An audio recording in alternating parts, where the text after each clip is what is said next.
What is going on, creator? So today's video is, well, okay, that was not the intro. All right, today's 110.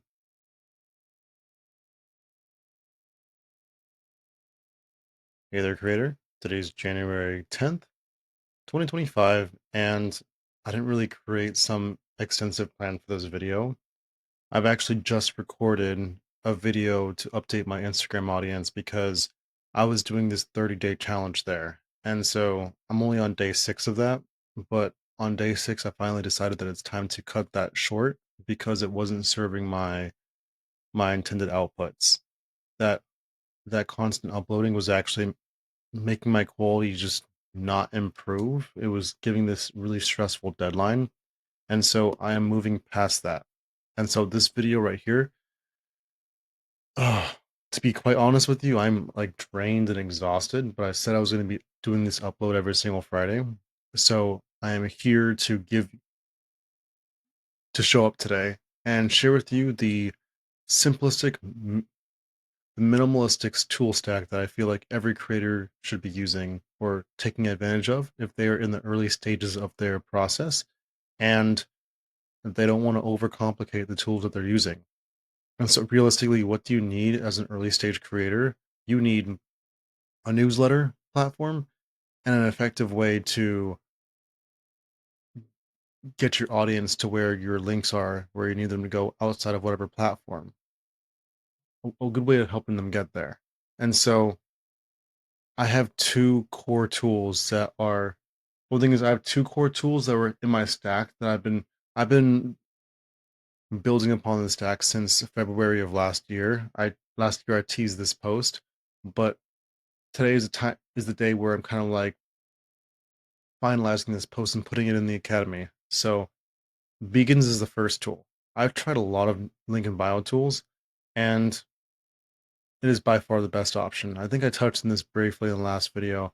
I wish I could touch on it more tonight, but I'm just getting this out there. Beacons.ai is just the best bang for your buck. So the thing is, you don't have to pay for it. It is actually a completely free link in bio tool, unlike a lot of other ones. And this is my current one that I'm setup that I'm using. But the thing is that I am paying for the full price because I wanted to use the custom domain and a couple other features. But the thing is that on the free plan, they you can basically access the entire tool. If you do decide to sell products on this platform, then there is like I think a 9% transaction fee, but that's about it. And so this site just does it really well. Like I have carousels, I have buttons, I have multiple tabs of pages that I can create, and you can even do custom websites. I feel, gosh, this feels gross because I feel like I'm just repeating myself from last week, but I want to I gotta keep it going. 1 second. Okay, since I kept backwards spiraling into this idea that this isn't going to be good enough, and I already talked about this last week. Let's talk about the part that I didn't talk about this week, and that is this is my workflowy journal here on the right side of my screen, but on the left side, I have this content operation database where pretty much I think I downloaded it one time, and it's where I plan to start actively planning my longer term projects here for the Flow Creators Academy. And so instead of trying to get a micro upload out every single day and then sacrificing the quality of my uploads, I am going to be challenging myself to making progress on longer videos as well as doing these straight up recording workflows for you here in like one take formats, because honestly, I'm pretty positive with the library of ideas that I have scattered around my other tools that I need to, assimilate over to one over here in Notion. I'm pretty sure I have plenty of ideas that I can like, oh yeah, that's a topic I know I wanted to drop some wisdom, drop some advice on, and then run and gun just shoot it just as is off the top of my dome. Because over these past 2 years, I've quite literally tried every different like genre of creator tools, whether it's like an email platform, community platform, um, platforms for selling digital products, platforms for I would say AI video editing, but I've only collected the names of them and I haven't really tested them all out for myself. So I definitely feel like this year I'm going to be exploring and testing for myself a lot of different AI tools and sharing them with you all on this channel as well.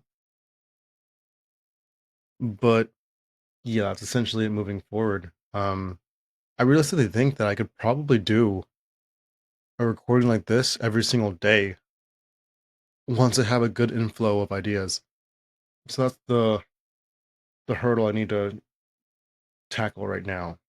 So, and one of the other big things I really want to share with you all is my journaling workflow. Like my workflowy setup, I absolutely adore it. Right now, I currently work in 2 week sprints, and I even have a calendar for what each week looks like. So, the thing is, you know, we're currently at the 10th right here. So, I am 2 days away from the end of my first sprint. So, yeah, that's that. So, Notion. The reason why I'm mentioning Notion here is because every single creator you know about and like you probably look up to has used Notion at some point. They've downloaded some Notion template. But the thing is, I feel like a lot of people really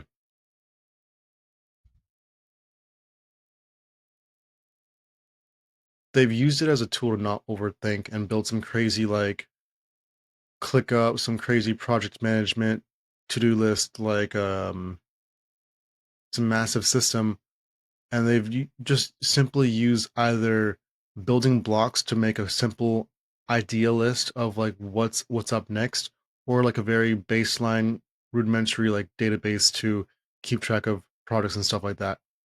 And I know with a little bit of love and care you can create a system that works for you, but like specifically tailored to work for your process, which is the beauty of what Notion does, people, on top of just for not just for content production, but for designing your life. It's one of the most incredible tools for that gives you like building blocks. And so that one of the first digital products that we'll be releasing is actually my Notion daily flow system, which I've used since like 2017 and have been refining it, but I want to revamp it a little bit and make it better before I release it to the public. So I've been working on a new this is not the variations on my other Notion account, but I've been working on a new variation of it that I plan on releasing hopefully sooner than later because I don't really use Notion for the daily flow anymore. I've basically used Workflowy for it, but I believe that this daily flow framework that I stand by for and recommend to creators is tool agnostic. You can do it in any type of tool. So I recommend, yeah, I just need to maybe in the next video I'll document like the framework for the tool agnostic approach to the daily flow and then give you the Notion template in case you want to do it inside of Notion. But of course, like I was saying, I usually do it I usually do my reflections all inside of Workflowy these days. It's just what feels right to me. But anyways, yeah. Oh, the last tool is Substack. So the thing is if you do want to stay on the free plan of beacons, then you're limited on how many emails you can send out. And Substack basically bypasses this because if you, I actually just recently created this product. I'm happy to show this off really quick. So if I go to my link in bio and go to the Flow Creators Academy, I've actually created this digital product or a Notion template page that is essentially the Academy portal. And so this Academy portal I have an up-to-date video explaining like what to expect from inside the academy. As you can see right here, it's got these cool little animations because it's not a video that's embedded into Notion. It's actually a card website that is embedded into this Notion template. And so this links redirects to flowcreators.org/academy, and I can change that URL at any time and it will stay updated. So the thing is, I encourage people, hey, it's dangerous to go alone. Take this Notion template and duplicate it to your workspace. And so once they have that in their workspace, they can always come back to my link in bio or the Academy direct link and also get access to the Substack newsletter via this embed. They can sign up right here. And of course, that'll be saved in their Notion workspace. So even if they're not browsing Instagram or coming across one of my social media posts, they can rediscover this template and the resources I have in my community through their own Notion workspace. So that's another reason why Notion is a very valuable tool. But what this effectively does is that it puts this Substack newsletter embed inside of your Notion resource. And so I've decided to do a portal just so I don't have to create some more advanced uh, Notion template. But you could create any Notion template that is packaging your greatest gifts, your experience in a way that is authentic to you, and then plug your Substack newsletter, embed it, and it'll just look natural in here. And basically, like I said, if beacons, you can collect emails in beacons for every product that's downloaded. But if you just want to direct them to duplicate your Notion template, then the people that feel like they're getting value from your products will likely join your newsletter, especially if you have it embedded there. And it'll be stickier because it's not just a link in your bio. It'll be a link that's embedded in a Notion page they've downloaded from you and they have in their own personal workspace. And so they'll be reminded of you every single time they are, sorting through their Notion workspace. So that is why I believe these three tools, Beacon, Substack, and Notion, are the only three tools you need as an early stage creator to simplify your whole creator operations. Like everything behind the scenes can be done through this. And so my so if we actually click the academy right here, my academy is pretty much being built on Substack.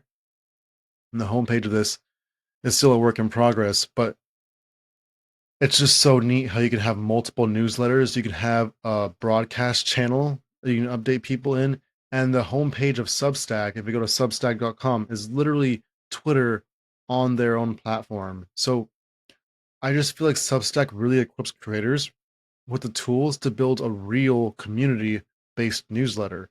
Beehive, freaking Beehive and Kit, they don't come close in terms of newsletter engagement where people can highlight a passage and start commenting on oh my god, this really helped me. They can restack your threads to their own Twitter timeline over in Substack. All the people on this platform are likely creators or people that are trying to create content themselves, so they're more likely to get and engage with other creators' work. So it's just a beautiful platform. And so here I am in the middle of writing my Substack newsletter, and I think I'm just going to leave it at that. Unfortunately, I only have 90 minutes left of this Friday, so these is just what I'm going to have to upload. So yeah. Unfortunately, yeah, the quality of this week's upload probably dipped because of how burnt out I was getting from uploading daily to Instagram this week, but I've also just recorded my video giving my update there because I want to focus on quality over quantity in that regards because the quantity I was putting out was not actually allowing for enough personal growth and improvement upon my processes because I'm kind of picking back up from zero. I used to be a highly advanced video editor and stuff like that, but I haven't really touched these editing timelines in a couple years, and I'm on completely new computers. So all of my old workflows and plugins I have to re-download and re-get used to, and I just did not have time for that this week. So here's to the Kaizen way and improving that moving forward. So yeah, keep flowing, stay growing, and I'll catch you next time. Peace.